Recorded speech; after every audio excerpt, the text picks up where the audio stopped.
The dust storm did not merely blow, it attacked. Sand abused Ethan Caldwell's helmet with the enthusiasm of a sandblaster powered by spite. The storm howled across the plateau, transforming the air into a grinding red blur. His visor vibrated as a gust slammed into him. Somewhere beyond the haze, hidden in rust-colored misery, was a relay tower that he had been shipped across 3 star systems to repair. Triple hazard pay. They promised. Right now it felt like a bad trade. Ethan crouched, shielding his toolkit against the wind. Inside his helmet, a small AI icon pulsed. Chuck, AI. Visibility, 17 meters and dropping, boss. Would you like me to remind you that you once had a job indoors? Desk, chair, climate control. Pass, Ethan muttered. His voice sounded small under the storm's roar. The contract had promised 6 months of simple maintenance tasks on Keth 4, fix aging comm equipment, log repairs, report back. It was supposed to be quiet, predictable work. Nobody mentioned that the planet's weather cycles resembled full-time warfare. For the next few minutes, Ethan focused on moving one careful step at a time. Each footfall sank into dust that tried to swallow his boots. Rust grit coated every surface of his suit. Finally, the relay tower materialized out of the storm like a skeleton rising from a grave, 40 meters of carbonite beams and damaged transmitters. Half its array drooped, barely attached. Home, sweet home, Ethan breathed. A maintenance shack slumped beside the tower, half buried in sand. 4 metal walls, a cot, and enough ration bars to make a grown man cry. This was where he'd been living for 3 days. Waiting for the storm to calm, he clipped his harness to the tower and began the climb. Dust coated each rung. The wind shoved him, trying to pry him loose. Chuck, movement detected. 40 meters northwest. Ethan stopped. Movement? Humanoid small velocity pattern is skipping. Did you say skipping? Confirmed. Very energetic skipping. Ethan squinted into the storm. Through the hazy red sheet, something bounded toward him, a tiny silhouette bouncing between dust swirls. As it grew clearer, Ethan blinked several times. A child, purple-skinned, maybe 7 years old, wearing an environmental suit 2 sizes too big, trailing fabric like excited flags. Silver markings traced her temples and followed the curve of her jaw. When she spotted him, she lifted both hands high. "Howdy, partner." The voice came through his suit mic, accented and bright. Too cheerful for a planet that tried to kill everything above ground. Ethan climbed down, boots hitting the sand with a soft thud. "You speak English?" he asked. "I speak lots." She rocked back on her heels. "Howdy. Yeehaw, make my day, punk." She paused, serious. "Is punk a good word or a bad word?" "Depends on the context." She snapped her fingers as if that explained everything. "Cool." The girl marched right up to him, chin high. "I'm Laika." She thrust out her hand. With an I instead of an E, Mama says I'm unique. Ethan removed a glove and shook carefully. Her grip surprised him, steady and strong. "I'm Ethan. Do you live around here?" "Down there." She pointed to the ground as if the planet was a casual basement. "In the tunnels. We have a whole city. It's quiet and dark and nobody yells. Except me. I yell a lot." He had read about the species during briefing. Vale. Reclusive, subterranean, rarely interacted with surface crews. Supposedly silent, reserved, wary of humans. Laika was none of those things. She circled Ethan, studying him with intense curiosity. "You're really human?" "Last I checked. You have brown hair. Brown eyes. Normal height?" She squinted at his boots. "You don't smile with all your teeth like the humans in movies? Should I?" "No. Too many teeth is scary." "Good to know." She leaned closer, inspecting the stubble along his jaw. "You're so plain." "Thanks." "No, that's perfect." "Mira hates loud people. Loud colors. Loud. Everything." Laika clapped her hands. "You're exactly quiet enough," Ethan blinked. "Quiet enough for what?"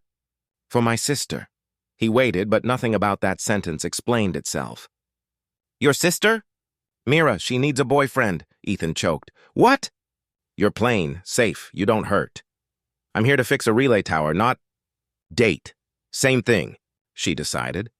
"Machines break. People break. Fixing is fixing." The wind eased for a moment, and suddenly Ethan realized something else. The girl wasn't out here for fun. "What's wrong?" he asked. Laika's expression shifted, playfulness replaced by something older. "Our air processors are dying." She pointed toward the endless expanse of rock. "If the machines stop, the tunnels lose air. We only have a few days. Daddy tried to fix it, but he's a doctor, not a machine person." "How many people?" 212, she swallowed. "Plus 3 new babies and 1 old man who might be dead, but nobody wants to check." Ethan stared at her. If her settlement's life support failed, people wouldn't have minutes, they would have seconds. "I'm just one engineer," Ethan said, voice low. "And I already have repairs here. We'll all die," Laika said simply. The storm screamed again, slamming against the tower. Ethan steadied himself. Chuck, ethically ignoring the child would place you in violation of 3 corporate conduct guidelines and at least 4 personal guilt. Spirals. Ethan inhaled once. "Show me." The entrance to the Vale settlement looked like a crack the planet had forgotten to seal. Laika led Ethan down a narrow path carved by tools, not erosion. The deeper they descended, the quieter the world became. Dust gave way to stone. The wind vanished. Emergency strips along the walls glowed pale blue. "How far underground?" Ethan asked. "Far enough that the sun can't find us. Mira hates the sun." As they walked, Laika spoke in excited bursts. "She's 25 in your years. She can fix feelings, but not machines. When people break, she puts them back together. She's a doctor? No, she understands things, emotions, pain. She's too sensitive." "The surface hurts her. Light hurts. Sound hurts. Humans hurt the most." Laika kicked a pebble off the edge of the path. She tried to go up once. The sky was too big. They reached a carved platform overlooking a cavern so vast that Ethan forgot how to breathe. Subterra unfolded beneath them like a glowing dream. Homes and walkways spiraled along the cavern walls. Bridges of woven fibers stretched between balconies. Bioluminescent moss pulsed in a rhythm like a heartbeat, casting soft green and blue light. It was quiet, not silent, alive in a different way. Voices were replaced by shared glances, gestures, shifting patterns of silver markings that served as language. Vale adults noticed Ethan immediately. Some made space, others pulled children closer. "They think humans are chaos," Laika whispered. "Even when humans are quiet." Ethan didn't blame them. He felt like a flare dropped into a library. They stopped at a door carved from stone and lined with shifting silver patterns. Laika knocked softly. "Mira, I brought you something." A calm voice answered from inside. "If it's another surface rock, I told you, it's not a rock." Laika grinned. "It's a boyfriend." The door slid open. Mira stood framed in cool blue light. Her skin held the same lavender tone as Laika's. But where the child was kinetic and bright, Mira seemed carved from stillness. Silver markings flowed across her neck and collarbone in delicate living patterns. Dark lenses shielded her eyes from even the soft cavern glow. Ethan forgot every word he knew. Mira's breath caught when she sensed him. She steadied herself with a hand on the doorframe. "You brought a human here?" "I brought you someone plain," Laika said. "He doesn't hurt." Ethan lifted both hands, palms open. "I'm just here to fix your processors." Mira flinched at the volume. Ethan lowered his voice to barely above a whisper. "I can help, if you'll show me the system." For a moment, the cavern felt weightless. Then Mira nodded once. "Follow me." Ethan stepped inside, unaware that the decision would change every life under the surface of Keth 4. The moment Ethan stepped inside Mira's home, the world softened. No sharp corners, no jarring edges. The walls curved into one another like flowing fabric. Every sound felt muffled, absorbed by woven panels lining the interior. Bioluminescent strips glowed in shades of deep violet and soft teal. The space felt like a sigh. Mira moved through it with controlled grace. Ethan noticed her feet never dragged. Each footfall was intentional, as if the air around her had weight. "Sit," she said softly. He lowered himself onto a cushioned bench carved into the wall. The material had the texture of suede, warm under his gloved hands. Mira held a cup beneath a spout set into the wall. Steam rose in a twisting ribbon. "I don't drink tea," Ethan murmured. "This is not tea," she replied. The liquid smelled faintly like cinnamon and rain. When she placed the cup before him, their fingertips nearly touched. Mira pulled back instantly, retreating to a safe distance. She kept her gaze angled away, speaking to a point near the floor. "You need to understand something before we enter the processor system." Ethan nodded. "All right, I am not broken." Her tone held a warning, not insecurity. "Never thought you were." She paused, listening to the cadence of his voice the way a musician listens for pitch. "Others think fragility equals weakness. It doesn't." Her lips tightened. Not a smile, but acknowledgement. Laika burst through the door like a firecracker. "So," she clasped her hands dramatically. "How's the bonding going? Any hand-holding yet? Emotional epiphanies?" Mira didn't turn. "Laika, leave!" "But now." Laika huffed, then pointed 2 fingers at Ethan. "Don't ruin this. Phase 2 starts soon." "What's Phase 2? "You'll find out," she whispered with theatrical menace before slipping out. Door sliding closed behind her. The sudden silence felt heavy. Mira faced him fully, lenses hiding her eyes. "Laika has decided to become a matchmaker. Ignore her? I'll try." She inhaled slowly, preparing herself. "You asked if I live here because I like the quiet." A beat. "I live here because silence is the only thing that doesn't hurt." Ethan leaned forward. "She said you tried to go to the surface once." A muscle along Mira's jaw tightened. They wanted ambassadors, Vale who could tolerate brightness and noise, who could speak to humans. 20 children underwent sensory enhancement, exposure training, forced adaptation. She tapped the side of her lenses. "My nervous system never adjusted. Light strikes like knives. Sound feels like impact. Large groups distort balance. The surface," she swallowed, "feels like drowning in sensation." Ethan's throat tightened. "That's not adaptation. That's cruelty." "It was research," she corrected. "Humans were coming. My people feared being unable to communicate." "Communication isn't worth trauma." A faint shift of her shoulders. The closest she came to agreement. Mira gestured toward the back of the home. "Come, I'll show you our failing lungs." They descended a narrow service tunnel. Ethan ducked under pipes, following her footsteps. Mira never hesitated. She knew every turn. The tunnel opened into a cavernous machinery chamber. Rows of cylindrical processors pulsed with weak, labored motion. A deep, uneven wheeze echoed through the room, an exhale that never became a full breath. Ethan scanned the closest unit. Indicators flickered from amber to angry red. "How long have they been like this?" he asked. 5 days. "And no one called for surface support?" "Vale do not ask for help easily." He studied the machine again. Corroded fittings, mismatched parts, a mesh of old Earth tech and Vale modifications. "Your father tried repairing it?" "He is a physician. His tools are meant for flesh, not steel." Mira crouched beside the processor, close enough for him to smell something delicate, like ozone and crushed flowers. "But you," she said, "are calibrated for machinery." Her wording caught him. "Calibrated? You move with steadiness. Predictable rhythm, no sudden noise. Plain," Mira tilted her head. "Plain is not insult. Plain is steady. Steady is safe." He removed a panel from the side of the unit, revealing wiring warped by heat exposure. "This coupling is failing," he pointed. "If it melts, every processor fails with it." Her silver markings dimmed.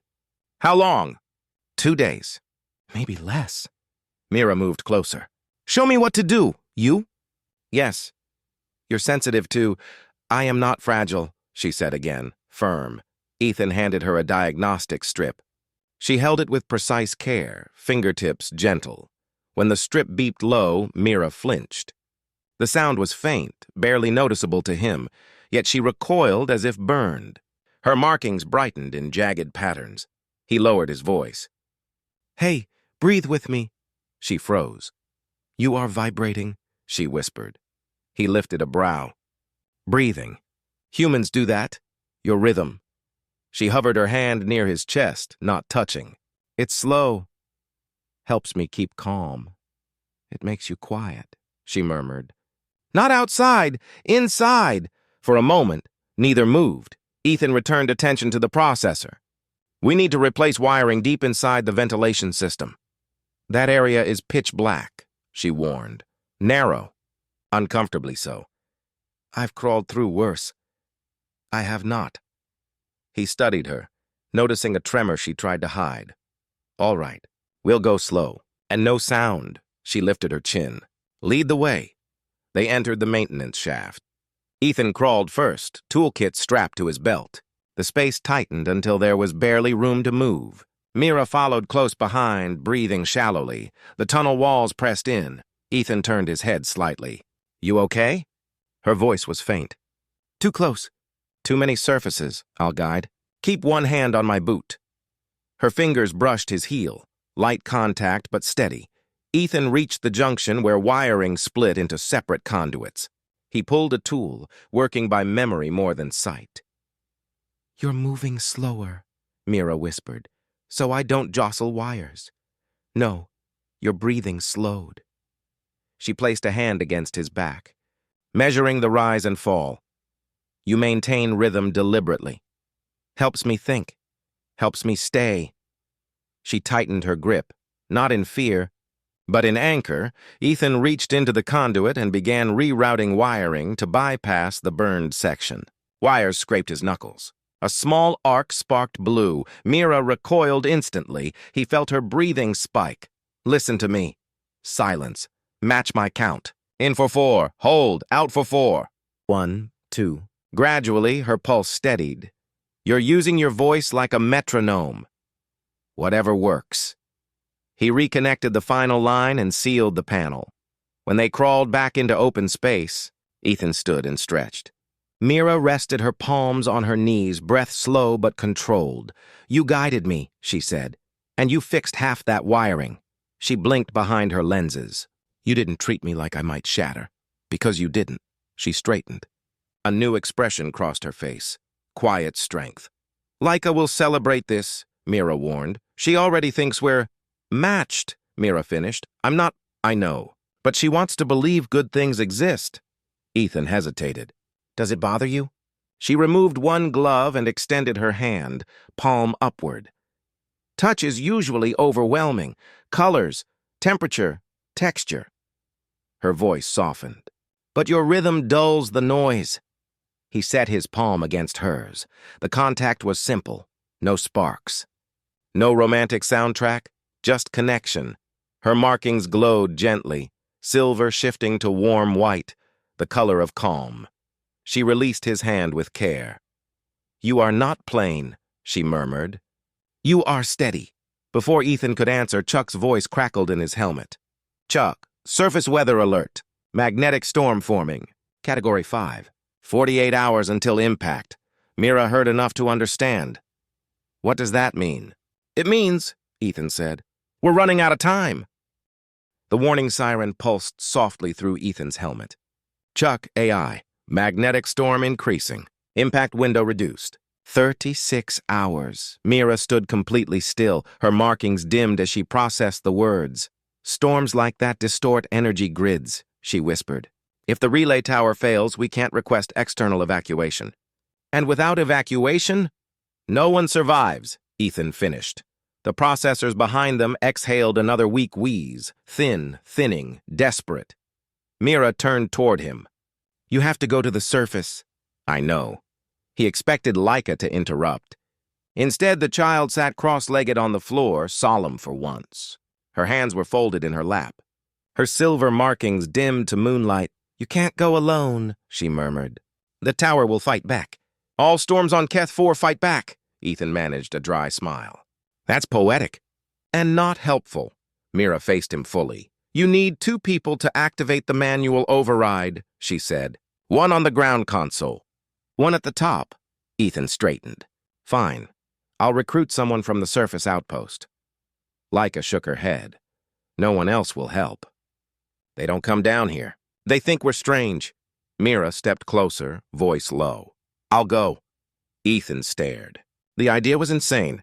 No, he said. The surface hurts you. Her chin lifted slightly. It used to. That storm will rip everything apart.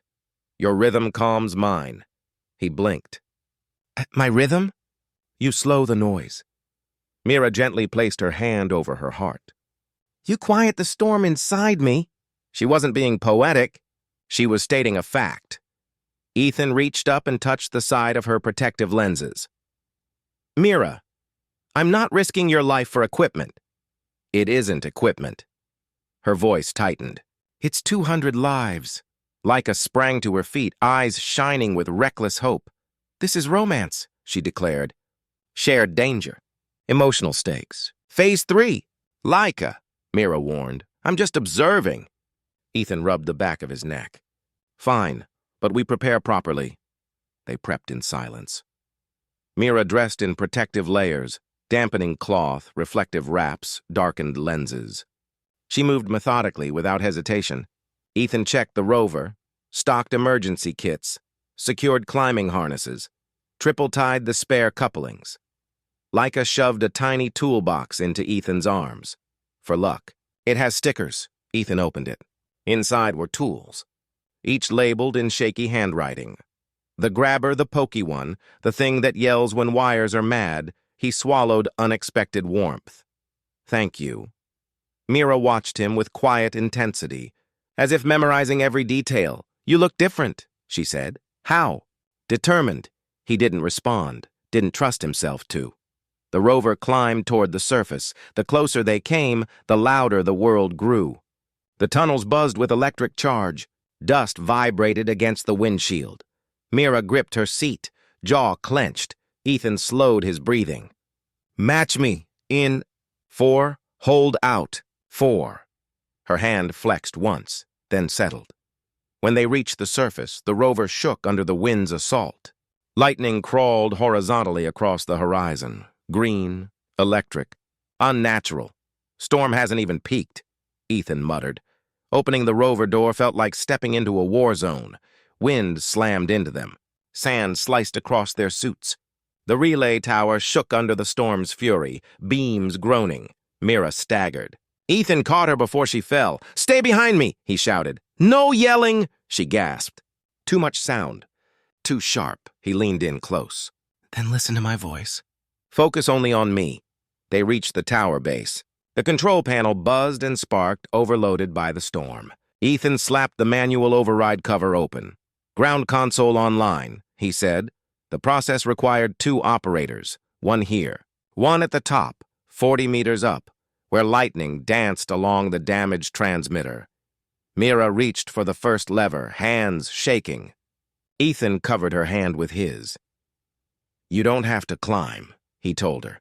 If you go alone, it fails, she whispered. And she was right. He clipped her harness to his own. We climbed together. The tower vibrated under their weight. Wind shoved sideways. Each rung stung Ethan's hands through his gloves. Mira moved carefully, matching Ethan's pace. Every time a gust hit them, she steadied herself against him. He felt her trembling through the tether. Lightning cracked above them, jagged, serpentine. Ethan glanced down. You still with me? She nodded. Say it. I'm here. Keep talking to me. Her voice was thin. This feels like standing in a storm that lives inside bone. He squeezed her hand. Then anchor to me. Halfway up, a bolt slammed into the tower. The metal shuddered. Mira flinched violently, her breathing fractured, shallow, fast. Mira, focus on me. He took her hand, pressing it to his chest. Feel that? Match it. 1 beat, 2, 3. Her breathing synchronized. They climbed. At the top, the transmitter array thrashed in the wind like a wounded machine. Sparks burst across its surface. Ethan secured them to the central support. Pull the primary reset lever, he ordered. She braced herself and pulled. Nothing, he cursed under his breath. The core froze. We need to hand crank it into alignment. Lightning struck again. This time, the bolt arced, straight into Mira. Her body absorbed the charge. Her silver markings flared into blinding white, like molten circuitry. She gasped, back arching. Mira! But instead of collapsing, she steadied. Her eyes, hidden behind the lenses, turned toward him. I can feel the storm. Her voice had changed. It vibrated with controlled power. I can map its current. The storm's energy moved through her like a conductor through wire. Tell me what to do, she said. Ethan grabbed the crank. She mirrored him, hands locking onto the wheel opposite his. Together they pushed. Metal screamed as the crank turned. Keep going! The array rotated, aligning with the relay dish. Panels locked into place. Chuck, manual alignment successful. Ground console ready for override sequence. Mira, hit the final switch. She moved with precision and slammed her hand onto the activation plate. A beam of white-blue light burst from the tower, piercing the storm and sending a ripple across the sky, clearing interference. The relay hummed to life. They had done it. They stayed still, breathing hard, wind roaring around them. Ethan realized their hands were still joined on the crank. Slowly, Mira released it. She lifted her face toward the storm's fading edge. Ethan, she whispered, I can stand here. It isn't crushing me. You're adapting? No, she shook her head. I'm synchronizing. The storm dissipated. For the first time in her life, Mira stood under open sky. The first rays of dawn cut through the receding clouds, soft gold over rust-red sand. She removed her lenses. Her eyes were silver, reflective as liquid metal. The sun kissed her skin. She didn't flinch. She smiled. A fragile, breathtaking thing. It's beautiful. Ethan didn't look at the sunrise. He looked at her. You did that. A tiny voice crackled through his helmet. Leica, radio, tell me you're holding hands. Please tell me you're holding hands. Mira intertwined her fingers with his. We are now. Ethan squeezed lightly. We have to fix the processors next. We will, she said. Together, Leica squealed over the radio. Phase 4! Surface relationship confirmed. Mira leaned closer, voice lowered so only he could hear. You're not playing, Ethan. You're steady. I needed steady. He was quiet for a moment, then he touched her forehead gently. And I needed something worth steadying. Behind them, the relay tower glowed with restored power. Below them, an entire civilization breathed again. Above them, dawn welcomed a new beginning.